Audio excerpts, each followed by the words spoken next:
Hello, Club Sage members. This is my first audio dispatch, first podcast for the Arrogant Sage, and I welcome you to it. I'm going to reflect on the first song I wrote after the pandemic began and lockdown, and hopefully you enjoy this recollection. It's April 9th, 2020. Deb and I were at the house I rented near downtown Los Angeles. I missed that house. I moved into Deb's condo later the same year. It made too much financial sense.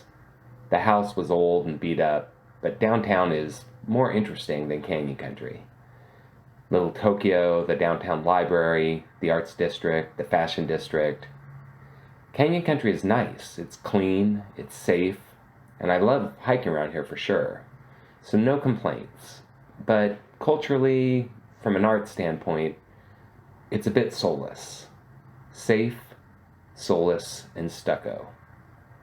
That isn't to say there aren't some amazing and artistic people out here. I'm sure there are. I mean, I'm here, right? But master planning and HOAs don't leave a lot of room for outward artistic expression.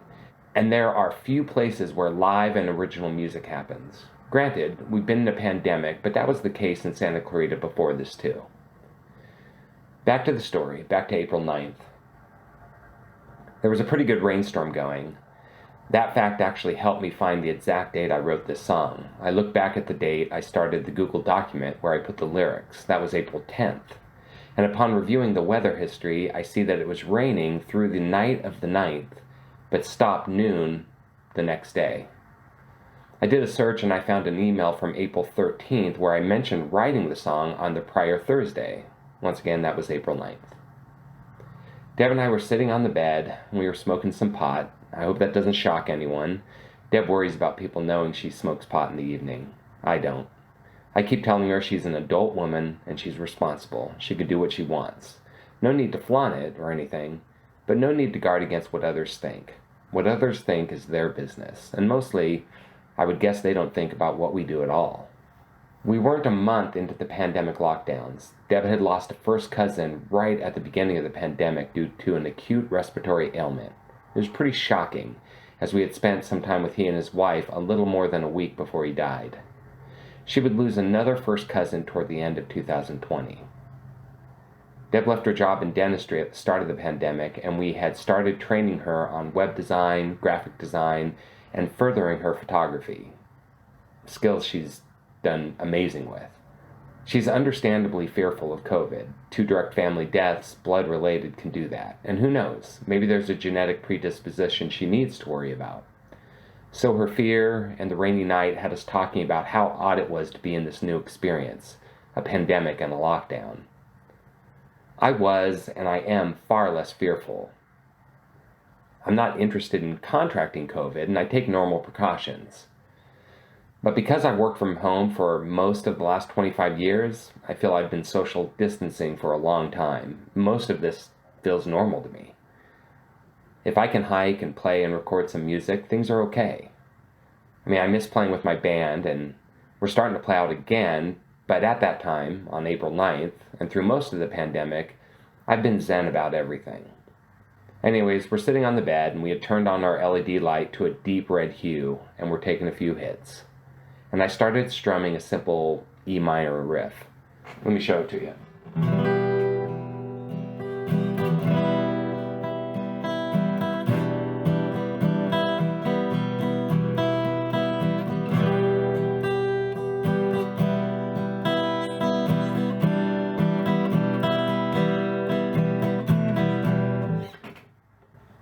It was like that, and Deb liked the sound of it and said I should write a song about being in the pandemic.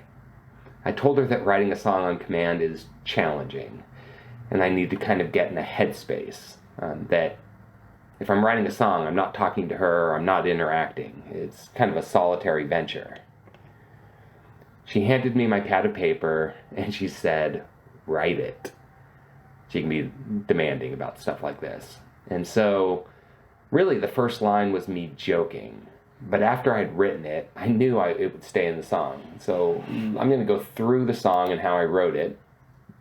And then at the end, you can hear a recording of it. So first line, I really just looked around at, we were sitting in my room and we had the red light going on and we were smoking a little pot and it was raining outside. And so I wrote this.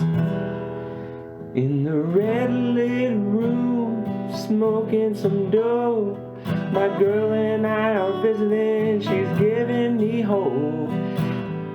So that was my throwaway, kind of meant to be funny line, but when I heard it, I liked it. I liked the idea of her giving me hope. But it had a very intimate feel to it. It was just the two of us sitting there.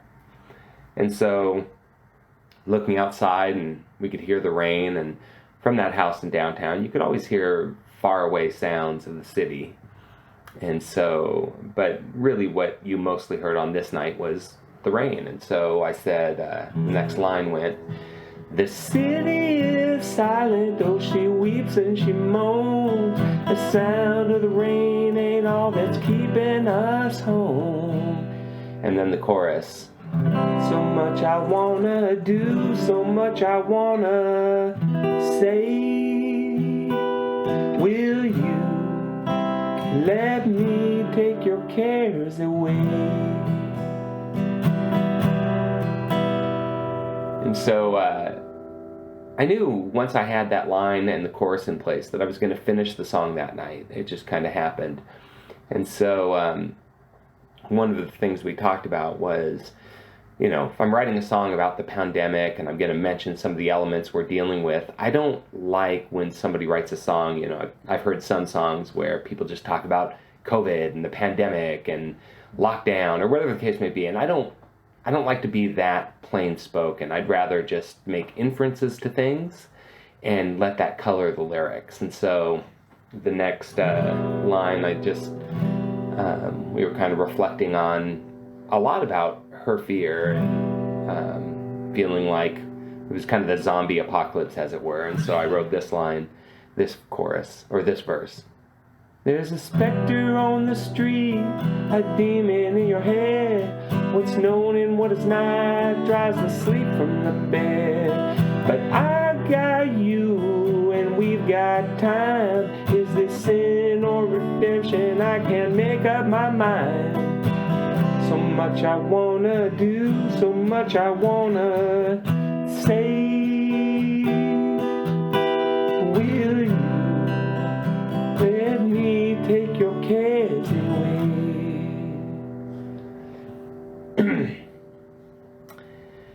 And so we were reflecting on this whole idea of this shelter in place, and I said, okay, I'm going to play on that word. And so the last verse came once again pretty quickly. I think the whole song was probably written inside an hour. I recorded it 2 days later on the Saturday.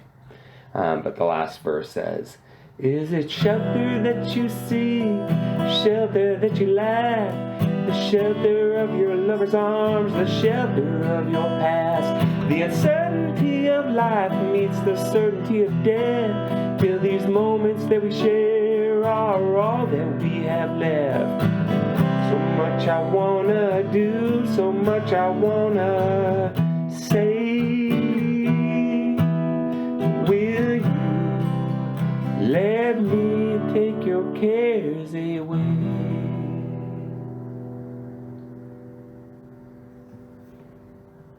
So that's how Take Your Cares Away came, and I'll have the lyric video embedded in this post, and have the lyrics there as well.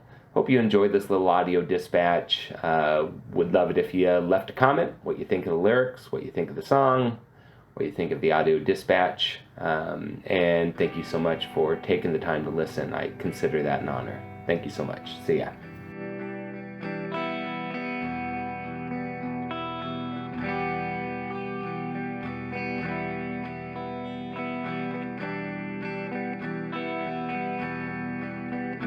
In the red lit room, smoking some dope, my girl and I are visiting, she's giving me hope. The city is silent, though she weeps and she moans. The sound of the rain ain't all that's keeping us home. So much I wanna do, so much I wanna say.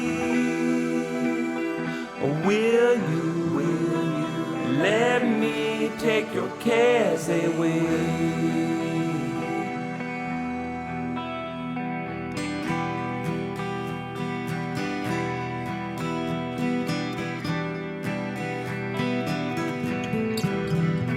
There's a specter on the street, a demon in your head.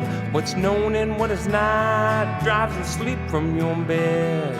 But I've got you and we've got time. Is this sin or redemption? I can't make up my mind.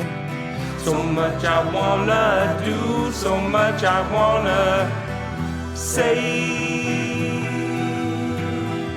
Will you let me take your cares away?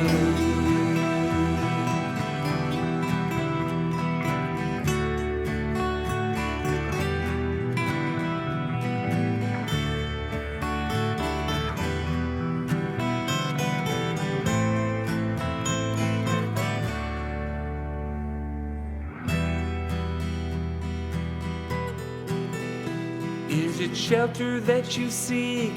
Shelter that you lack? The shelter of your lover's arms, the shelter of your past. The uncertainty of life meets the certainty of death, till these moments that we share are all that we have left. So much I wanna do, so much I wanna say. Will you let me take your cares away?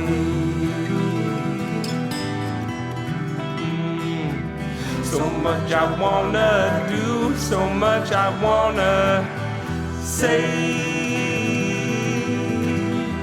Will you let me take your cares away? Will you let me take your cares away?